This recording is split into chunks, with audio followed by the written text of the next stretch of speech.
যিনি chief returning officer Dhaka বিশ্ববিদ্যালয়, তিনি বললেন যে ওটা একটি নিষিদ্ধ পল্লী করা যাবে না। এটা তো ডাকসু, বাংলাদেশের সর্বোচ্চ বিদ্যালয়। এটা তো হোটেল মালিক সমিতির নির্বাচন নয়,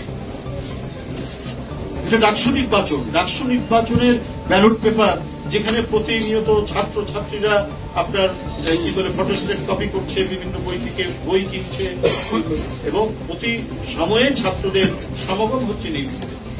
এখানে এমন কোন নামি দামি প্রেস আছে বলেও আমার ধারণা নাই, থাকতে পারে ভিতরে কোন প্রেস টেস থাকতে পারে, কিন্তু এখান থেকে যদি হয় সবসময় তো ছাত্রদের চোখের মধ্যে এই জিনিসটা হচ্ছে।